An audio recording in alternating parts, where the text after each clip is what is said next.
নমস্কার বন্ধুরা, তোমাদের সকলকে স্বাগত জানাই অর্পিতার রান্নাঘরে। আজকে চলে এসেছি আরেকটা নতুন রেসিপি নিয়ে। তো আজকে তোমাদেরকে করে দেখাবো সিমইয়ের পায়েস। গোবিন্দভোগ চাল দিয়ে তো পায়েস আমরা অনেকেই করি, তবে এই সিমইয়ের পায়েসটা কিন্তু খুব সহজে এবং কম সময়তেই হয়ে যায়। তো অনেকেরই ঘরে ঘরে এই সিমইয়ের পায়েসটা করে।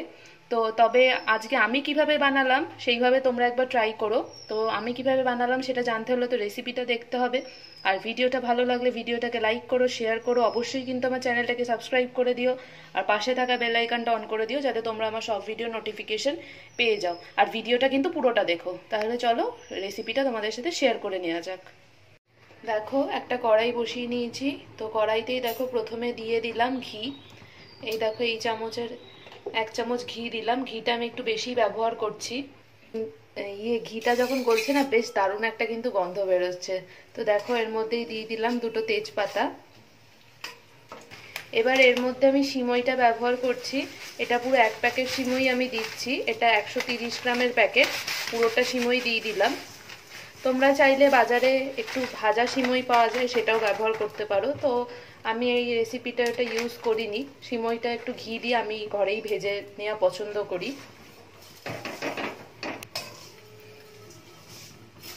সিমইটাকে একটু লাল লাল করে প্রথমে একটু ভেজে নেব এই ঘিয়ের মধ্যে।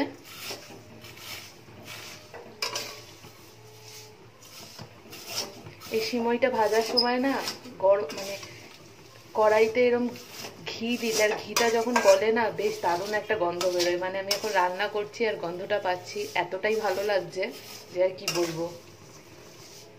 তো প্রথমে সিমইটা ভেজে নিই তাহলে। দেখো প্রায় 2 মিনিট মতো লাগলো। হাই ফ্লেমে দিয়ে অনবরত, মানে হাই টু মিডিয়াম ফ্লেমে দিয়ে অনবরত নাড়াচাড়া করলাম। দেখো সিমইটা হালকা করে আমি ভেজে নিয়েছি, একটা ব্রাউন ব্রাউন কালার চলে এসছে। এর বেশি ভাজবে না, নালে কিন্তু সিমইটা পুড়ে যেতে পারে। এবার দেখো এর মধ্যে আমি দিয়ে দিলাম দুধ।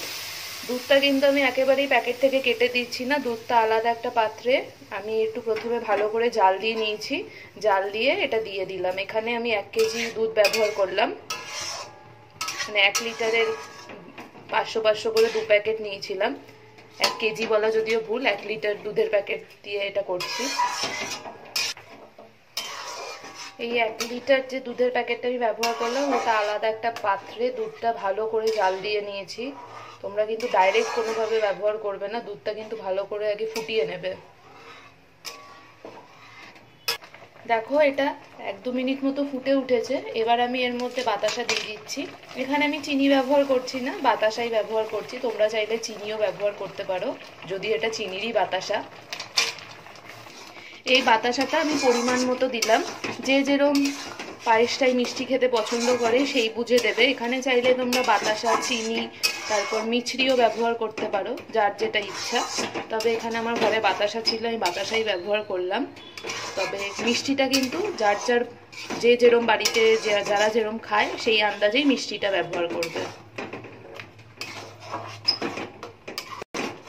তো বাতাসাটা দেওয়ার পর দেখো অনবরত এটা আমি নাড়িয়ে চাড়িয়ে, খুন্তি দিয়ে একটু নাড়িয়ে চাড়িয়ে দিচ্ছি যাতে কোনোভাবে নিচ থেকে ধরে না যায়। আর সিমইগুলো দেখো অনেকটা নরম হয়ে গেছে, দুধের সাথে বেশ ভালোভাবে মিশেও গেছে। তবে এটা আর কিছুক্ষণের জন্য আমি একটু ফুটিয়ে নেব। দেখো প্রায় 2 মিনিট হয়ে গেছে, আমি একটু নাড়িয়ে চাড়িয়ে দিলাম ভালো মতো। পায়েসটা হয়ে গেছে। সিমইয়ের পায়েস কিন্তু হতে বেশি সময় একদম লাগে না। নর্মালি আমরা এমনি যা পায়েস করি, এমনি গোবিন্দভোগ চালের পায়েসের থেকে এই পায়েসটা কিন্তু খুব তাড়াতাড়ি হয়, সময়টাও কম লাগে। তো হাতে যদি সময় কম থাকে তোমরা কিন্তু এইভাবে ঘরে সিমই দিয়ে পায়েস করে। এবার পায়েসটা হয়ে গেছে। নামানোর আগে এর মধ্যে দিয়ে দিলাম কিছু ড্রাই ফ্রুটসের মধ্যে দিয়ে দিচ্ছি হচ্ছে কিশমিশ, কাজু আর আলমন্ডস। ছোট ছোট করে পিস করে কেটে নিয়েছি। এবার এটার মধ্যে দিয়ে দিলাম। তো দেখো তৈরি হয়ে গেল সিমইয়ের পায়েস। তো তোমরাও বাড়িতে এই সিমইয়ের পায়েস বানিও। আর তোমাদের কেমন লাগলো সেই মতামতটা অবশ্যই এসে কিন্তু আমাকে কমেন্টসে জানিও। আর ভিডিওটা কেমন লাগলো, ভিডিওটা ভালো লাগলে লাইক করো, শেয়ার করো, অবশ্যই কিন্তু আমার চ্যানেলটাকে সাবস্ক্রাইব করে দিও। আর পাশে থাকা বেল আইকনটা অন করে দিও যাতে তোমরা আমার সব ভিডিও নোটিফিকেশন পেয়ে যাও। তাহলে আবার হাজির হব আরেকটা নতুন ভিডিও নিয়ে। সবাই ভালো থেকো, সুস্থ থেকো।